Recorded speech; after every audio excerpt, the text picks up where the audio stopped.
welcome back to Challenge Call with Max and Avery. I'm your host, Max. And I am Avery. How are you guys? All right, so we got a decent amount of stuff to talk about right now. The NFL finally had their combine, so we're going to get into that a little bit. But per Nick's question that we had on YouTube, we're going to talk about Justin Fields some. Nick's question actually got answered a little bit because it is official that Justin Fields is staying with the Bears. We're not looking to trade him. We're not replacing him. Justin Fields is here to stay. Avery, what do you think? Yeah, I mean, there are a lot of potential, intriguing draft, quarterbacks that are coming out of the draft this year. But, no, Ryan Poles has already stated that he is going to come out and he is going to trade the number one pick away. And so, yeah, Justin Fields is here to stay, and I'm happy for that. Are we we're officially trading the number one pick? We're not going to take anybody number one? It's up in the air. Ryan Poles said on the first day of media at the Combine that he wanted to pursue the trade of the number one pick. But draft day could come. That could be a smokescreen, and the Bears could draft. The Bears could draft a quarterback still. In the first round, the Bears, this could all be a smokescreen saying, we want to stay with Justin Fields. We want to stay with Justin Fields. This could be a smokescreen, or it could be a smokescreen the other way, and we're just going to take Will Anderson or another awesome player like that. I feel like that wouldn't make the most sense because we have the number one. What would we need a smokescreen for? If we wanted a first pick quarterback, we have the first pick overall. Fuck anyone else. Why would we want to cover anything up? So smokescreens are great when you have the first overall pick because, with the smokescreen, other teams are gonna try to send more and more draft picks and production, player wise, they're gonna send more and more of that to Chicago because if your smokescreen's great, there's a bigger potential there of getting more out of the first overall pick. But if our plan is to use the first overall pick for a quarterback, what does it matter what offers we get for it if we are planning on keeping it anyway? Correct. No, I was just using that as a dumb example. We could still take a quarterback, but I don't think we'll take a quarterback. Where Ryan Poles has been pretty committed to Justin Fields, and I think Justin Fields is here to stay. Yeah, I think Fields is our guy. We're definitely not drafting quarterback. That would just be a dumb move by the Bears. CJ Stroud actually said in his press conference, they asked him about going to the Bears or whatever, being with Justin again, and he said no, he doesn't want to do it. He's like, that's Justin's team. I don't want to go to Justin's team. I want to go take over somewhere else. Yeah, for sure. And I respect the hell out of CJ Stroud for saying that. CJ Stroud said, what two quarterbacks do you look up to? I don't know if you saw this. And he said Deshaun Watson and Michael Vick. And God. If I'm an NFL scout and CJ Stroud's I look up to Deshaun Watson and Michael Vick. Whew! Those are two great guys to look up to, man. Yeah, those are quite the top two choices for there, but what power to you? I hope he means on the field more so than anything off the field. For sure. Hey, if he means on the field, we're all right. But, whew, that's rough. Anyway, speaking of this first-round pick situation, let's start with, we did have the NFL Combine. So, assuming we maybe use the first-round pick, let's look at a couple of the options that we might be taking. Yeah, so definitely Will Anderson. Will Anderson's been on everybody's radar forever now. Will Anderson ran great at the Combine. Well, no, I wouldn't say great. He had kind of a little bit of a luster. I'm trying to pull up this right now. Where did it go? Well, so his Combine score, it was a 7.02. Yep. And that score is indicative of, what is it? A will eventually be starter? Or yeah, essentially. No, it would be like eventually would be after 3 years in the league. He was the number one edge rusher, though, in the combine results. As far as grades go, he was number one for edge rush. Yeah, so the NFL they compare him to DeMarcus Ware, and he was a really good edge rusher in the NFL for years. He did really good. He ran his 40 at a 4.6, sub 4.6, which isn't bad. His 10-yard split was 1.61. So he didn't do the vertical jump. He didn't do the broad jump, 3-cone drill, or bench. That will probably happen. But he's in that 6'3", 250. And when I look at this guy, I think Khalil Mack Jr. I mean, I hope. Because, if we're going to take an edge rusher, number one, he's got to be on the level of Joey Bosa, Khalil Mack. Look at those type of players that have win in the first round. Which, based on his grade, I'm not sure if he's quite that, because you would think as a will-be starter is not quite great as hey, this guy will come and start. He's graded at an 8 or so. But at the same time, we did just lose what was Aqad Muhammad? Yeah. We just lost him, so he was our edge rush. He was supposed to be coming over with Nagy from the Colts. So I don't hate this as an option for just replacing him, we lost him. He wasn't super productive, wasn't a huge help on the team. Maybe we bring in Will Anderson Jr. and, he actually is a real good help on that D-line. For sure. And so, I really enjoy Will Anderson Jr. Another edge rusher that I just want to talk about very slightly is Nolan Smith from Georgia. He's very undersized, but he blew everybody away. He's 6'2", 245, which, for an edge rusher, got to pack on some weight. Yeah. But will eventually be a starter, 6.24 grade, and he ran a 4.39 as an edge rusher. A 4.39, that's what running backs and wide receivers run, and DBs. 4.39 is insane, especially at damn near 250. That's insane. And so that's why his draft stock is skyrocketing right now. I see the Bears taking Nolan Smith if we trade out of the top 10. I don't think with a later pick. Yes. I don't think he'd be a number one guy, but I think he would be a solid, okay, we traded down with the Panthers at 9 and Nolan Smith's there. Fine. Will Anderson's gone, but hey, we could get Nolan Smith from Georgia. Same with another player that I'm going to talk about, and I know you've mentioned this a lot, is wide receivers that pairing up quarterbacks with their college teammate wide receivers. It's worked out a lot for a lot of teams lately. Look at Joe Burrow and Jamar Chase. If we got Jackson Smith-Njigba from Ohio State and paired him back up with Justin Fields, I think that'd be incredible. That would be incredible, and the Bears just need some receivers. We were just looking at some of Justin's stats the other day and everything, and I forget the exact percentage, but most of his yards, or over 50% of his yards, I think it was close to 80%, were off of scrambles and stuff like that, because he has no good receivers that can get open, that he can get the ball to. So that's the key thing I think the Bears are missing. Yes, it'd be nice to have a good defense, kind of help hold teams down a little bit. But we've seen how that's worked out for Iowa. Iowa has a number 2 defense in college football, but without a solid offense backing that up, it's just not a successful team environment. We need offense. And right now, receivers, the passing game, that's the offense we need to get going. And I'm not saying that anything against Fields. Fields can pass. He can throw a ball downfield. He's definitely got an arm. He just needs someone that's going to actually be down there and catch it. Yeah, and I agree. Jackson Smith-Njigba, he skipped the 40-yard dash at the combine, so we won't see what he ran at the combine, unfortunately. So we don't know his speed.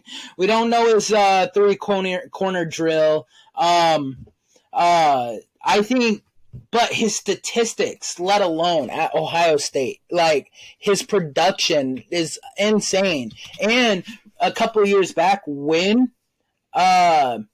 Justin Fields was with Ohio State, Jackson Smith won Freshman of the Year because of his outburst and outbreak with Justin Fields. So, like, I would love to pair up Jackson Smith-Njigba with Justin Fields.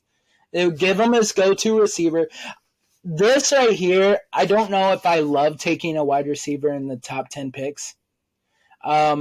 This would definitely have to be we traded down to like 16 with Washington or something like that. That's what I would say. But yeah, if you were gonna take a receiver like number 1 overall, you would definitely want to be picking a very, very top-notch receiver who is like a complete stud and is going to basically have the offense revolve around him. Like, you're going to want to pick a guy that you are going to cater the offense to, you know? That if you're taking a receiver number 1 overall, it has to be just an absolute stud. And Jackson Smith-Njigba, he's 9 for receivers. His ranking is, good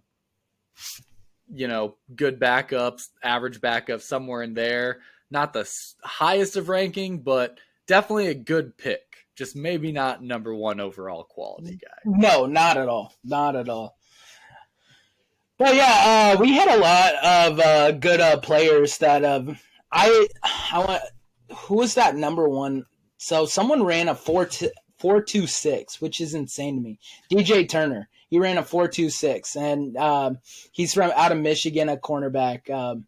I don't know how well he is. I don't really know. I'm not familiar with the name, but he ran a 4.26, and I thought that was pretty impressive. That is definitely impressive. I just want to point. I know we were talking about this a minute earlier, but you are all about your 40-yard dash times. Like 40, they're nice to look at. I will mainly look at the 40, the vertical, and the bench. Those are my 3 that I kind of like eyeball a little bit. But outside of that, like we're not in track. This is football, you know. Like, you can have a look at Max Duggan. Let's get into our NFL Combine a little bit. Max Duggan, number 1 quarterback in 40-yard dash time. Every other category underperformed a little bit. His rating is a 5.8.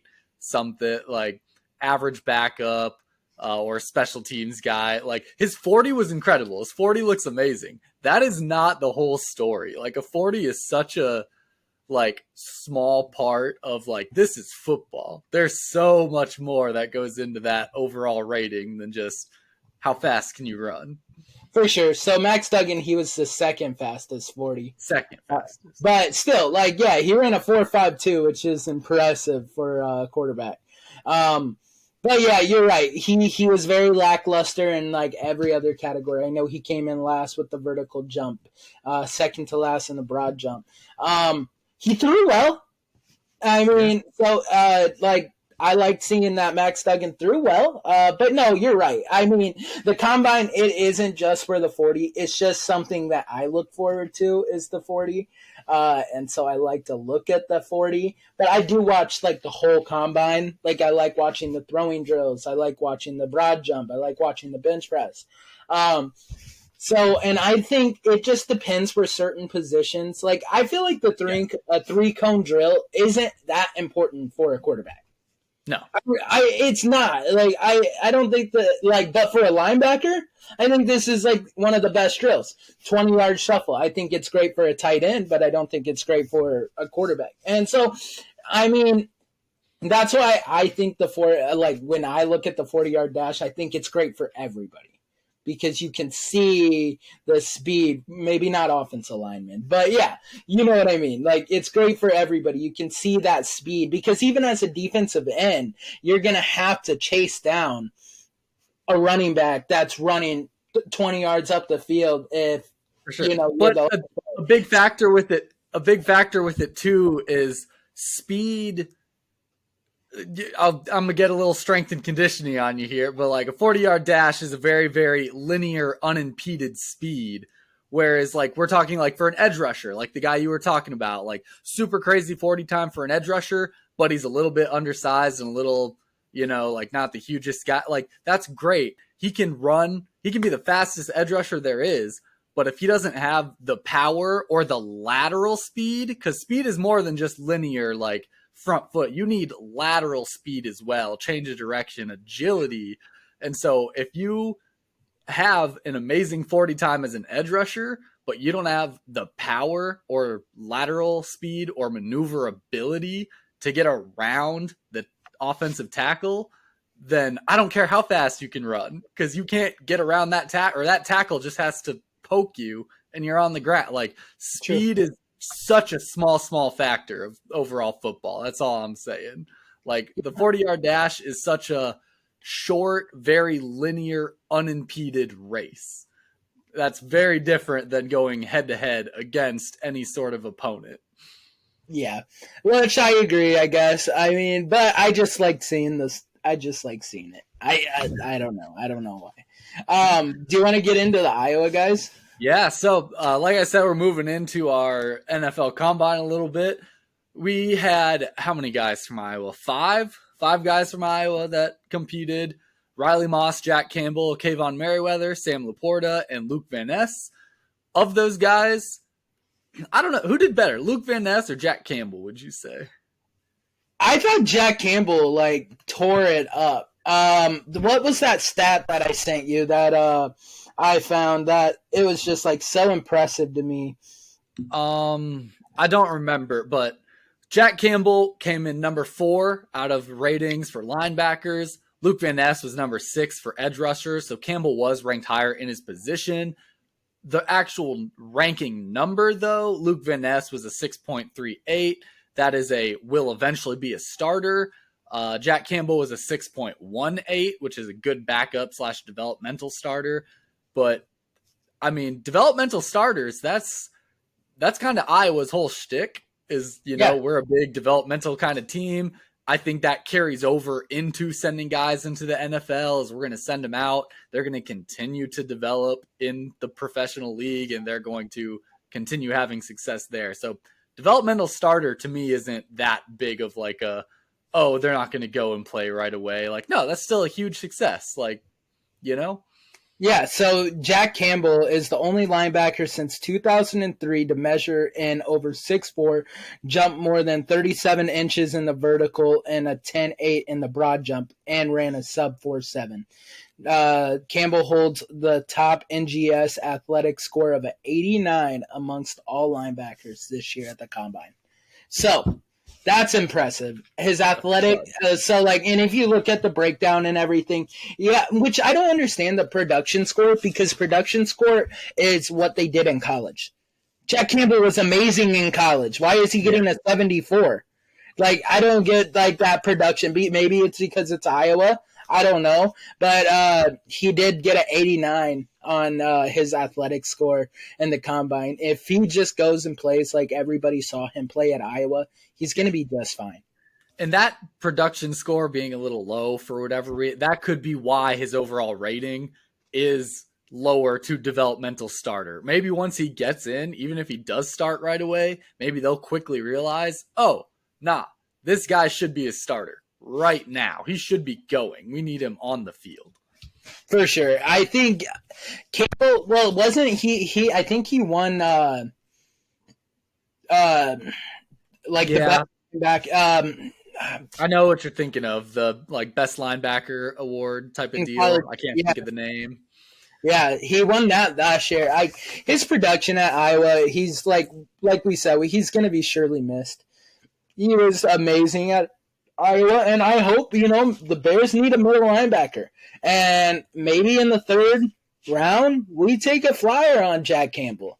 I would be absolutely, because that's what, I think the Combine helped, but going into the Combine, he was a 4th, 5th round projection. I'm guarantee he'll go 3rd, 2nd, second to the 4th now, with just seeing this explosion of oh wow, this guy, he's athletic. I guarantee he'll go late 2nd, early 4th. at this Oh point yeah, forward. I think he would be a steal for any team. I think he's an awesome linebacker, like you said.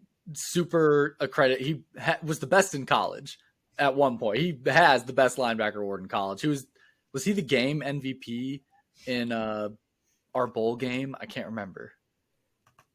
I think it was I don't remember. I don't want to be wrong. I think it was Yeah. DeJean though. Yeah. Okay. Yeah. It was DeJean, but still, Jack Campbell just phenomenal talent. Uh, Continuing on with some of the defense that we're losing. I know I mentioned Luke Van Ness a little bit too. Another edge rusher coming out of the NFL Combine. Iowa State also had an edge rusher as their top ranked guy. Luke Van Ness was our top ranked guy. And so something about Iowa and not only tight ends, but defensive ends. Like as a state, even Iowa State, defensive ends. I guess that's what we're putting out right now. But they're both eventually will be starters. That's kind of their rating, 6.41, 6.38. Luke Van Ness was 6 overall for edge rushers. Will McDonald was 5th overall for edge rushers. So 2 in the top 6 coming out of Iowa. Which is impressive. I think that's pretty solid. I know Will McDonald going into this year, he had a down year at Iowa State. But I know he was projected a top 10 pick this upcoming year. And he's fallen. And like that happens in college football when seniors come back. Unfortunately, look at Brock Purdy. And then look what he could do at. Yeah. Like Brock was probably projected a second, third round pick if he would have came out as a junior. He had a rough senior year, and he becomes Mr. Irrelevant, and then becomes relevant again. And so like Will McDonald, like I don't know, like I really like, and it sucks because like Iowa State rivalry, but I really hope Will McDonald. I like to see Iowa State guys succeed in the NFL. Because It just makes Iowa look better. Yeah. I like all the guys going into I like to see guys from Iowa, Iowa State, even UNI. I like seeing them go and have a successful future at the professional level. For sure. But like you mentioned for Lucas Van Ness, he what was his grade? 6.38? Yep. So he's actually projected a mid first round pick right now. They're talking about the Lions as a potential landing spot to pair up right on the other side of Aiden Hutchinson. So that would be extremely interesting to see. I would hate that, but because they're in the mixed feelings for sure. But much respect, and I hope Lucas Van Ness, like he goes out and he shows everybody why he is a first round pick because he was an animal this year. Like his drafts got talk about production, man. He was insane for Iowa last year. So definitely, he was a huge factor of our defense, as are a lot of other guys that we're going to be losing. But let's get into the secondary of that defense a little bit. We had Riley Moss, Kayvon Merriweather. They were both here. Both of them had ratings of, or no. Riley Moss had a rating of a good backup or developmental starter, 6.12. Kayvon Merriweather had a 5.97, which is an average backup or a special team player, which still isn't too bad.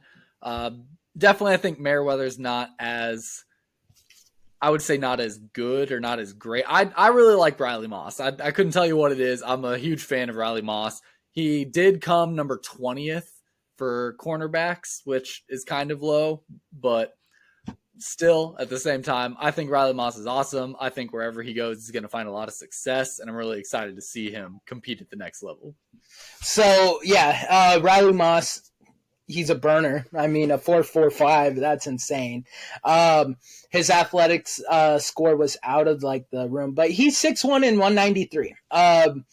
I've seen a lot of rumors that Riley Moss will be a better safety in the NFL than he will be a cornerback, especially with that height. Safety 6'1", close to 6'2".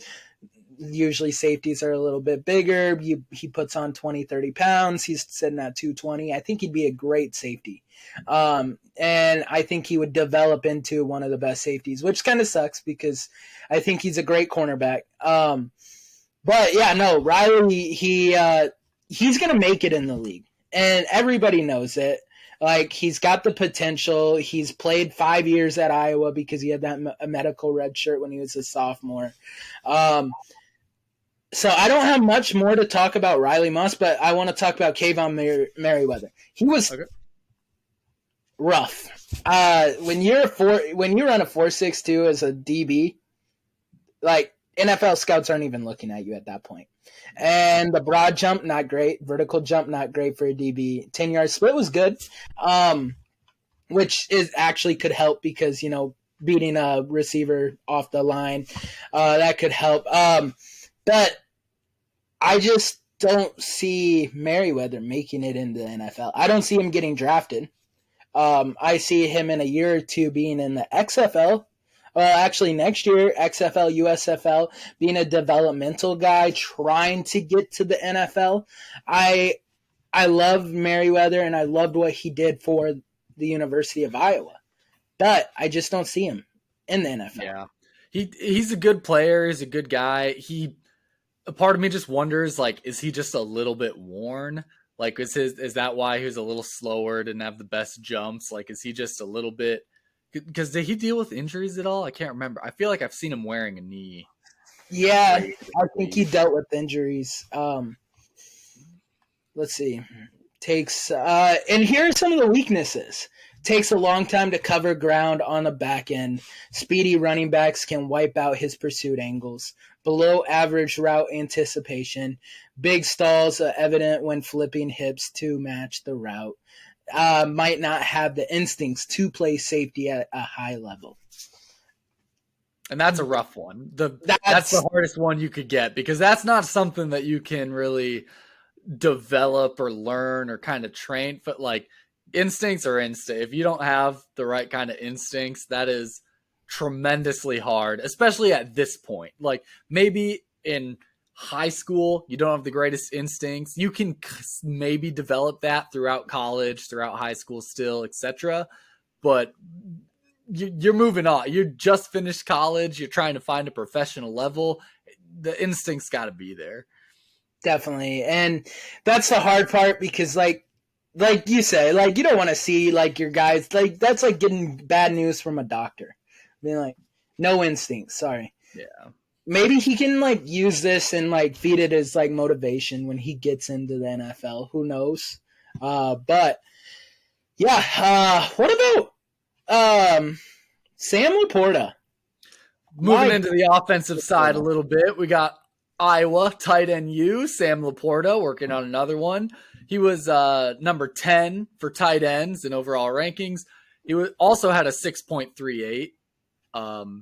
6.12, same as Riley Moss, which is a good backup / developmental starter. So, one fun fact though about Laporta, half of his numbers are like his height, weight, 40 time, etc., all that stuff, nearly identical to George Kittle. I heard about that. Yeah. I think he is George Kittle. I hate to say that, but I don't know. Like, no one's George Kittle. Evidently, Siri's trying to look up George Kittle. But I think him running a 4.59 as a tight end, that's great. Like, that's good speed for a tight end. His broad jump is good. I mean, not it's good. And then his vertical jump is really good for a tight end. And his NFL comparison is George Kittle. Okay. Of course. That's hilarious. But he, when we compare him to George Kittle, he's still going in the 3rd, 4th round. I don't know why. They have him projected in the 3rd or 4th round. I mean, they say inconsistent angles and accuracy as a blocker, takes the worst of it as a lead blocker, which that's not common from NFL or Iowa tight ends. Usually when they come out of Iowa, they are known to be great blocking tight ends. But Laporta, like, we saw that. We saw him struggle at Iowa as a blocker. I mean, he was a great tight end, pass-catching tight end. But isn't that what the NFL is now? Pass-catching tight ends? You want to say it is like tremendously important to be able to do a little bit of both. Like you've got to block and you've got to pass catch. Like as a tight end, you've got to be super, super versatile. But yes, this is very, very much a passing league anymore. And as far as blocking goes, especially from a tight end perspective, you don't necessarily have to be a huge kick-ass blocker. Stand in the way. Right.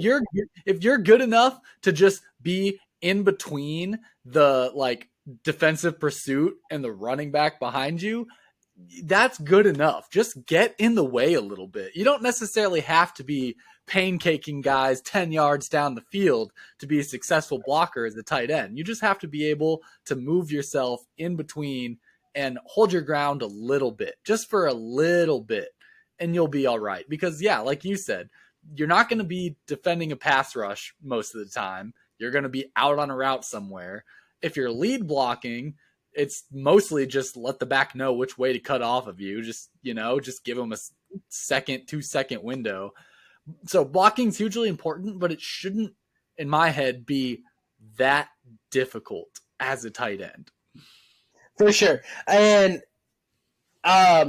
he is projected in the 3rd round, but I want to mention something. We talked about the Lions looking at Lucas Van Ness. They're also, Dan Campbell came out and said all positive things about Sam Laporta. They did just lose T.J. Hawkinson. So what is wrong with Dan Campbell? Get away from Iowa players. Come to Iowa. Where is Matt Eberflus? Where is Matt Eberflus? I know. That's what I want for the Bears. I want the Bears to be thinking like the Lions right now. Like I want them looking at Iowa. I want them saying, "Hey, this Jack Campbell guy, this Sam Laporta, fuck it, let's take Riley Moss, Luke Van Ness." I just want all the Iowa players to graduate and go be Bears. The hilarious thing is with the 5 guys, and you add in like Will McDonald and Xavier Hutchinson from Iowa State, the wide receiver. If you add in all 7 of those guys, they're all projected in different spots in the draft. Like you could take Lucas Van Ness in the 1st round as a mid-round pick, Jack Campbell is number 2, Will McDonald. Oh wait, okay, no. You could take Will McDonald 2nd round, Jack Campbell in the 3rd round, 4th round Sam Laporta. 5th round, you go with the Riley Moss. 6th round, Xavier Hutchinson. And then just take a flyer on Merriweather in the 7th round. And then you got an all Iowa State draft. It's like something you would do in Madden. If Eberflus did that, if Eberflus had 2 back-to-back Iowa picks in a row, people would give him so much shit. Like, why? What are you doing with Iowa? Right? Great. Which, honestly, would make somewhat sense in my head. Because, like I said earlier, Iowa had the number 2 defense in college football all year. So if one team took back-to-back Iowa defensive players, like that makes sense. It makes sense to me. I mean, yeah, because like just look at Jack Campbell and Lucas Van Ness alone. Like their combine was great. So like you need an edge rusher. There's Lucas Van Ness, good size. You need a consistent linebacker. There he is in the 3rd round, 2nd, 3rd round. Like you could easily do it. I mean, if NFL teams do that, that would be insane. But they don't. That would be crazy. Just seeing all Iowa State teams going to like the Jaguars or something. Oh God. At that rate, would we have to support the Jaguars? I think so. Iowa 2.0, maybe. Oh man. I mean that's really all we got for Iowa guys. But Anthony Richardson, man, he's climbing up the draft. Quarterback out of Florida. Yeah, quarterback out of Florida. He is climbing up the draft boards. In the beginning of the year, he was projected a 4th round pick. Since the season ended, there's bets of him going 1st overall over Bryce Young. He had a decent year at Florida. Like, and who says like the stable like is that you got to win games as a quarterback in college? I don't think you got to win games. Look at Josh Allen. Like, I mean, it's nice if you have a winning quarterback from a winning program because they know how to win. But Anthony Richardson, he played in a tough SEC. He's got a projected of a 6.35, will eventually be a plus starter prospect grade. This man is 6'4" and 244 pounds. I mean, it's like we have been saying with Justin Fields. Like, yeah, you typically want a quarterback that's a winner, like you said, from a winning program, but quarterbacks can't win a game by themselves. They, like you said, they need a program around them to help them succeed. They can get a lot done by themselves. They can be the biggest difference maker in a program, but that doesn't mean they can do everything by themselves. Just because they didn't have a winning, did they even have a winning record? They could still have a winning record and not be super successful. But I think they did. Florida. So even just with the winning record, even though you weren't maybe in the playoffs or the SEC championship or anything like that, that doesn't mean you are not a phenomenal quarterback who maybe if you weren't there, maybe Florida doesn't even have a winning record. Maybe they don't win a single game without you. You can still be a high elite quarterback and not win college football playoffs. They went 7-6. Okay, so barely winning. Barely winning. Pedestrian, which is fine. But it's more of like his athleticism that's like showed a lot lately. They're comparing him, his NFL comparison is Cam Newton. And that would make a lot of sense because he ran a 4.43. Justin Fields' 4.4 40-yard dash was a 4.4. A 4.44. And Anthony Richardson, 20 pounds heavier, ran a 4.43, which, I mean, pretty much the same thing. 10-yard split, 1.53. Vertical jump, 40.5, which is insane. 40.5 is insane. And then a broad jump of a 10.9. That's pretty solid. He's just like, when you build a quarterback in a lab, that's who he is. I hate to say it, but that's kind of like, this is like the typical Madden quarterback that you would build. 6'4", 245, 98 speed. Like, I mean, that's kind of like the way I look at Anthony Richardson. The one thing with him, he has a lot of accuracy issues. He needs to work on his feet. He needs to learn about manipulating coverages with his eyes and loses track of coverage and will throw into danger. Who does that sound like in the NFL right now, that when he first came out of the league or in the draft? Who does that sound like? A handful of guys, honestly. Trevor Lawrence, Joe Burrow, Allen, Fields. So I don't understand where like people's knack is on this guy. Like, of course, like I don't understand why people are like, no, why is he up there? Because Bryce Young's 5'9". That's why. I mean, Bryce Young is 5. No, he measured in at 5'11", but still, he is 5'11", generous 5'11". There's a reason why a 6'4" Anthony Richardson climbed up the draft. And I mean, he is number 3 based in ratings right now. So we got Bryce Young, CJ Stroud, and number 3, Anthony Richardson. So he should go pretty high in the draft. Just like you said, height-wise, weight-wise, athleticism.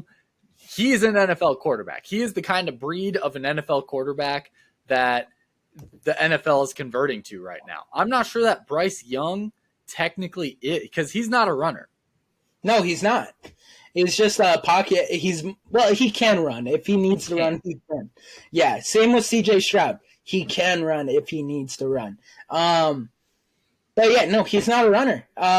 He's not even the best pocket. He's not even the best passer in the draft this year. Bryce Young. He's just got the most accomplishments.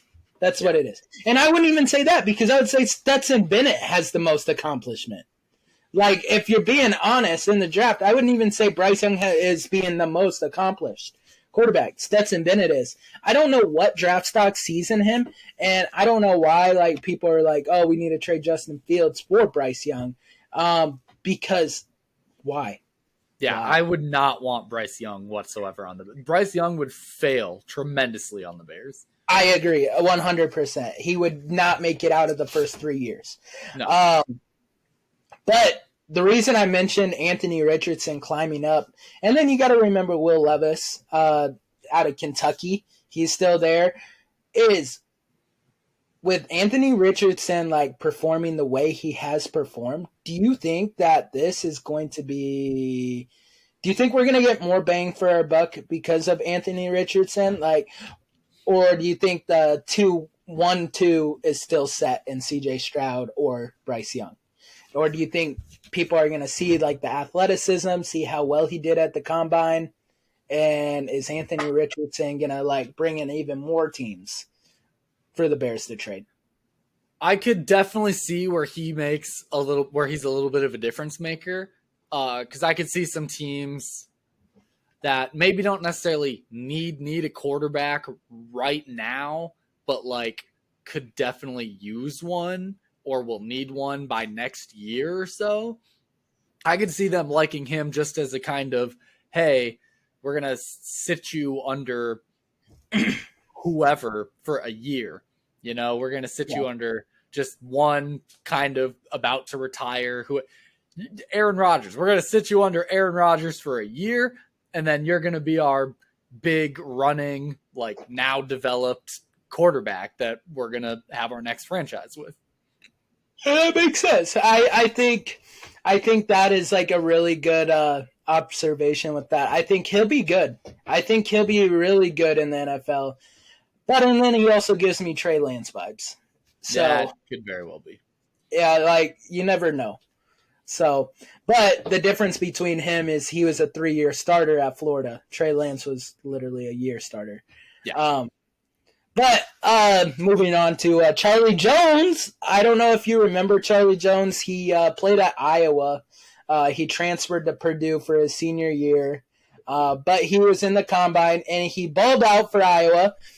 He ran a 4.43 at the combine and a 1.51 10-yard split, a vertical jump of 36.5, and a broad jump of 10.4. His score is a 5.96, average backup or special teamers. I think that's a perfect spot for him right now. He reminds me of a wide receiver that Bill Belichick would draft as the Julian Edelman type, Wes Welker type. So, yeah, I just needed to mention Charlie Jones. For sure. The biggest thing that seeing him doing this and whatever, blah, blah, blah, is just, why do you leave Iowa? For receivers, I get it. Iowa doesn't like to pass the ball, or at least pass the ball successfully, if you're not a tight end. So, as a receiver, I could kind of understand why you don't enjoy being at Iowa, part of our issues with Brian Ferrings and why he needs to go. But it just makes me sad seeing guys that like transfer, especially for 1 year. Like you got one senior year and like you're going to say you're leaving. What, like at that rate, why? Because his high school quarterback, Aiden O'Connell, was the quarterback at Purdue, starting quarterback at Purdue. And that makes a little bit more sense. You're leaving to go to something specific, not necessarily leaving to leave something specific. And then you kind of look at like Eric All, the tight end that transferred to Iowa this year. He followed Cade McNamara. For sure. I mean, that one makes sense though, because your quarterback left, not your old high school quarterback, like your quarterback that you've been playing college football with left. Now, if Spencer Petras left and Charlie Jones went somewhere with him or something, like that would make more kind of sense in my head. That not considering who Spencer Petras is, but you get the idea. That guy. Oh God. You get the philosophy of what I'm saying. I get the philosophy. I feel sorry for any receiver that's like, yep, Spencer Petras, I gotta follow him. Anyway, if anything, we'd have transfers coming in if Spencer Petras. We're like, oh, he's gone? He's gone? Thank God. But I think the reason I'm so adamant about it right now is because I'm going to move us into our basketball segment now. I'll give you guys an Iowa update. But before I do, I was watching Iowa State play West Virginia, and I saw a familiar face on West Virginia's court. Toussaint, can't think of his first name, but Toussaint from Iowa.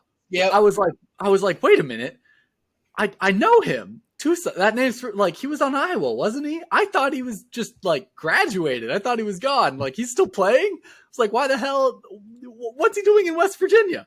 Why did he go to West Virginia? I liked Toussaint. He was a fast little guy. He was like our point guard. He moved the ball around. He was super quick. He got a lot of steals. I was like, why did he leave Iowa? I mean, it just happens sometimes. Oh, are you talking about Joe Toussaint?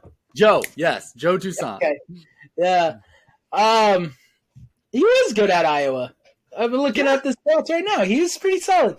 I mean, he's getting a significant amount of minutes in West Virginia this year, though. Maybe it was a playing time thing.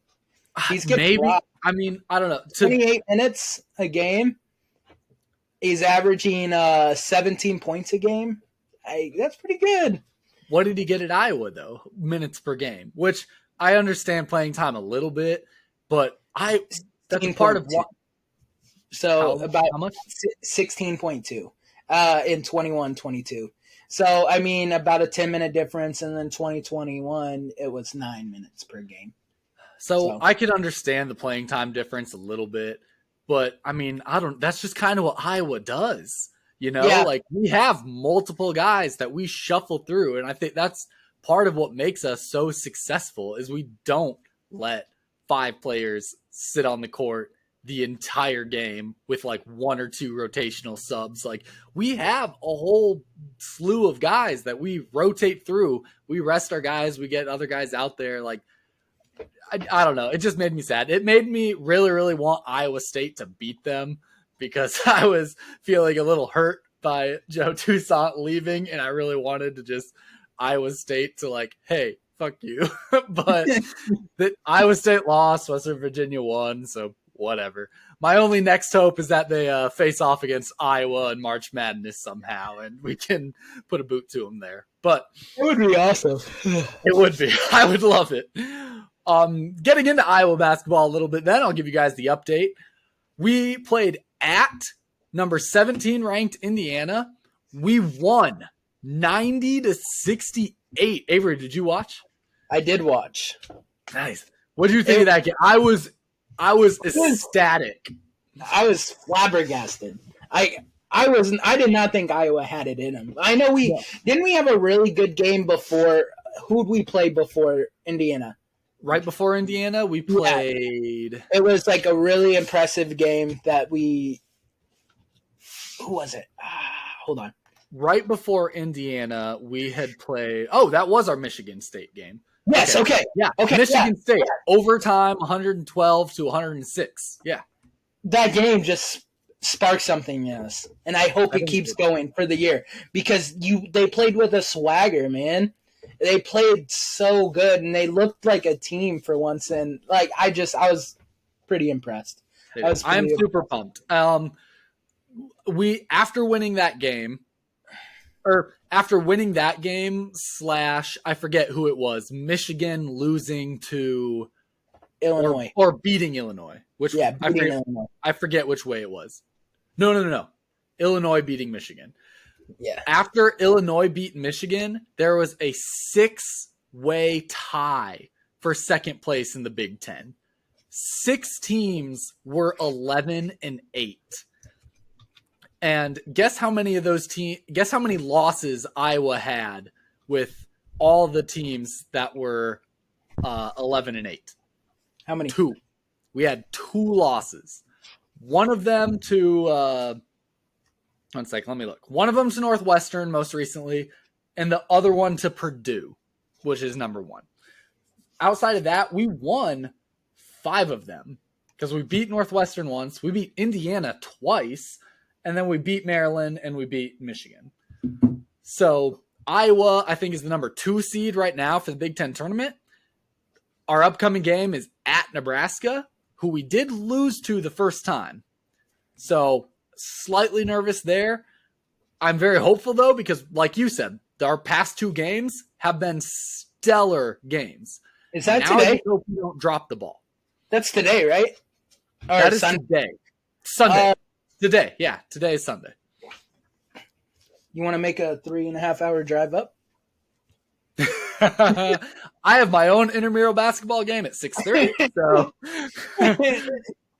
So, man, I'm gonna probably hop on and see how much the tickets are. That'd be interesting. that would be awesome. Honestly, Yeah. you definitely should do that. I'll just be streaming it from home. Whatever. But you definitely should do that. Secondly, another game today is Iowa, the women's team. They're playing Ohio State for the Big Ten Tournament Championship right now. That is today at 4:00. I'm not sure what time this episode will come out, but by the time you guys are watching this, the men's team will probably already be playing. The women's team might have just started, but I kind of want to watch that one too. That one is actually in Iowa City at Carver Arena. It'd be fun to go to that. Like I said, I've got my own basketball game later in the day, so probably not. But yeah, good luck to them. They're also seeded number 2, the women's team. Ohio State was seeded number 4. They actually took down number 1 Indiana in the semifinals, so that's kind of good for the women's team. They're not playing the number 1 seed; they're playing the number 2 seed, even though they have beat Indiana in the regular season. Speaking of the Big Ten tournament, getting into the men's side of things, I think we have a really good shot at winning the Big Ten tournament again. And hear me out. It's not because I think we can beat everybody. I'm just saying that because I don't think we beat Purdue. I am not confident against facing off against Purdue and coming out with a dub. But I think we can beat anybody else that we come across. And I think Purdue can slip up and lose to Indiana, Rutgers, or who else beat them this year? Somebody else, Northwestern. I think Purdue can lose to Indiana, Rutgers, or Northwestern, who have already beaten Purdue before, and then we can face off against one of those teams possibly in the championship game. And I think those games, those are all teams we have beaten at least once before, and we can take care of again. For sure. I like that, let Purdue get beat by somebody else. Yeah. Hopefully that happens.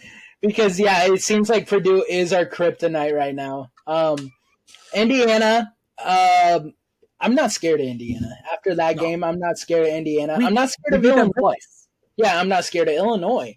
The only team in the Big Ten I am scared of is Purdue. But I like that you mentioned the girls' basketball. I want to talk about Caitlin Clark and shout out Caitlin Clark. She's had an incredible year, man. She's only a junior.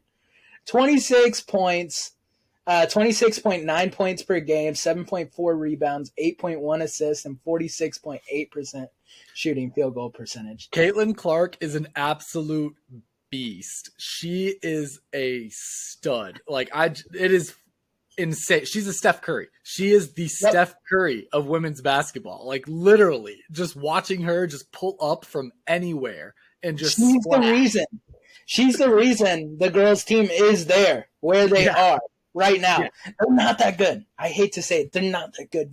If you remove Caitlin Clark, they're not good. No. But I'm just very impressed, and I want to see them keep going. I'll probably tune into that game also. But Caitlin Clark, I just had to shout her out. Incredible. Sure. Definitely. Absolute phenomenal player. Probably, I don't watch a lot of women's basketball, so I guess I don't know for sure. But I would argue that she is the absolute number 1 women's college basketball player right now. There could be somebody else that I just, I don't really watch, so I don't really know. But, it just seems so hard to beat. When you look at her stats, when you look at what she can do, and you look at Iowa's record overall due to her performance, it's hard to say that she's just not undoubtedly the best player in women's basketball. I just looked it up, and she is number 1 on the list. Yeah. for Okay. best girls basketball player in college sports right now. So that's impressive, man. Like, good for her. And she's Ashley Jones from Iowa State is number 3. So there you go. Nice. There you go. You got 2 of the best girls basketball players in Iowa. Right there. One for Iowa and one for Iowa State. So go Iowa. But anyway, so yeah, tune in for those games if you're listening to this in time to be able to tune in. But we'll move into our NBA update now.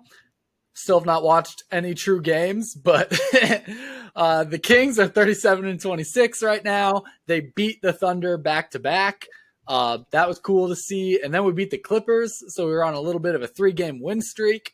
However, our most recent game, which was last night, I believe, we lost to the Timberwolves. So there goes our win streak.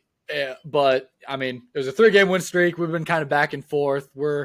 We have a winning record, and that's all I care about right now. I think we're still number 3 in the West. I'll verify that, but I'm satisfied with it.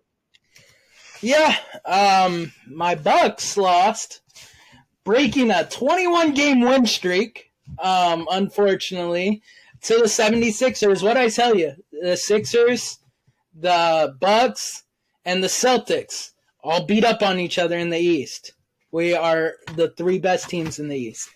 And Sixers, they came back from 18 points to win. Bucks are still sitting number 1, though. Yeah, we are. So we're good. And Giannis is back, so that's good. It kind of broke my heart because Malcolm Brogdon had a game of his life for the Sixers, and he used to be a Buck. It's nice to have. So it's like, damn, like he had a really good game. But yeah, so the Bucks. Yeah, I didn't watch much this week. I'm not gonna lie. So I'm not as informative about the Bucks, but I know we lost our win streak last night. I was kind of pissed about that. Well, it's all right because you guys would have been losing it anyway. A week or 2 from now, the Kings are going to face off against the Bucks on March 13th. That is the game we'll talk more about that next time because we will still have an episode before that game happens, but. As far as upcoming games though, that's gonna be the only one I'm gonna pay any attention to, just because Avery and I do this podcast together. So for sure. But yeah. Oh hey, I went and watched Creed 3 yesterday. It was great. Yeah. You should go watch it. Creed 3. I do like boxing or MMA, martial. Like I do love fighting movies. I don't know what it is. Yeah, I've always low-key wanted to get into some kind of like mixed martial arts or like boxing or something. I've always had a small like I want to do this. I want to try this out. Do it. It's never too late. It is never too late. I got to do it soon though. If I'm gonna do it, I'd have to do it soon, or I'm gonna get seriously hurt or something. You'd be in better shape to do it than not me. Whew. I cannot go into that. No, I'm good. But no, yeah, great movie, man. You got to check it out whenever you get a chance. Viewers, check it out. Good movie. Free sponsorship right here. No, I'm kidding.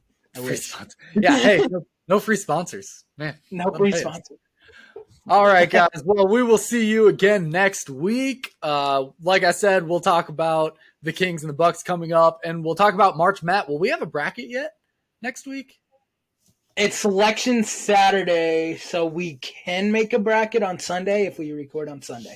So just kind of we'll see what we do for you guys.